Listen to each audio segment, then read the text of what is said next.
फिलिस्तीनी आतंकी संगठन हमास ने इजराइल पर किए गए हमले के बाद फिलिस्तीन और इजराइल के बीच बड़े पैमाने पर जंग छिड़ गई है।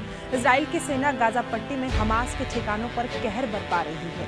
इसी बीच इस्लामिक दुनिया में एक बड़ा कदम उठाया गया है। इजराइल और फिलिस्तीनी आतंकी संगठन हमास ने जारी जंग के बीच कतर ने एक बड़ा कदम उठाया है। मुस्लिम देश कतर ने कहा कि हमास और इजराइल के बीच महिला कैदियों की स्वैप यानी कि अदला बदली पर बातचीत करने की कोशिश की जा रही है। इजरायली वेबसाइट की एक रिपोर्ट के मुताबिक आतंकी संगठन हमास के प्रवक्ता ने भी कहा कि वो इजराइल की जेल में बंद आतंकियों की रिहाई के लिए बातचीत करेगा। वहीं इस्लामिक देश मिस्र ने यूएई और सऊदी अरब से इस मुद्दे पर बातचीत की है। रिपोर्ट के मुताबिक हमास द्वारा इजरायली नागरिकों के किडनैपिंग से यूएई भी अब स्तब्ध हो गया है। सूत्रों के अनुसार अमेरिका की मदद से कतर एक तत्काल समझौते को अमल में लाना चाहता है। इस समझौते के तहत इजरायली जेलों में कैद फिलिस्तीनी महिला कैदियों के बदले हमास द्वारा किडनैप महिलाओं को रिहा किया जाएगा।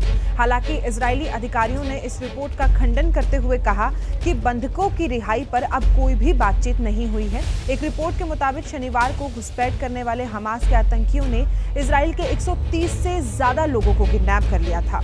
किडनैपिंग किए गए लोगों में महिलाएं, बच्चे, बुजुर्ग भी शामिल हैं। इनमें से कईयों की मौत हो चुकी है। वहीं बचे हुए लोग हमास के कब्जे में हैं।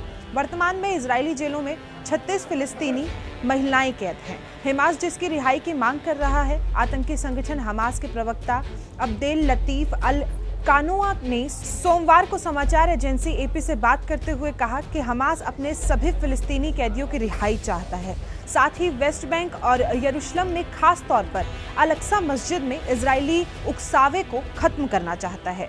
सऊदी विदेश मंत्रालय ने मंगलवार को एक्स पर एक बयान जारी करते हुए कहा कि क्राउन प्रिंस और सऊदी अरब के प्रधानमंत्री प्रिंस मोहम्मद बिन सलमान बिन अब्दुल अजीज अल सऊद ने मिस्र के राष्ट्रपति अब्देल फतेह अल सीसी से फोन पर बातचीत की। बातचीत के दौरान दोनों देशों ने गाजा और उसके आसपास के क्षेत्रों में तनाव को रोकने और क्षेत्र में इसके विस्तार को रोकने के प्रयासों को तेज करने पर सहमति व्यक्त की। सऊदी क्राउन प्रिंस मोहम्मद बिन सलमान ने जोर देते हुए कहा कि सऊदी अरब फिलिस्तीनी नागरिकों को उनके वैध अधिकार हासिल करने, न्यायपूर्ण और स्थायी शांति प्राप्त करने में उनके साथ खड़ा है। एक रिपोर्ट के अनुसार मुस्लिम देश मिस्र और यूएई ने सोमवार को इजराइल और फिलिस्तीनी आतंकी संगठन हमास के बीच जारी जंग पर बात की है। मिस्र के राष्ट्रपति कार्यालय की ओर से जारी एक बयान में कहा गया है कि राष्ट्रपति अब्देल फतेह अल सीसी और यूएई के राष्ट्रपति शेख मोहम्मद बिन जायद अल नहायान ने हिंसा को कम करने और नागरिकों की रक्षा करने और खून खराबा बंद करने के उद्देश्य से राजनयिक प्रयासों को आगे बढ़ाने पर महत्व की सहमति व्यक्त की है। वहीं यूएई के विदेश मंत्रालय की ओर से जारी बयान में कहा गया है कि वो इस बात से स्तब्ध हैं कि हमास के हमले में इजरायली नागरिकों को बंधक बना लिया गया है।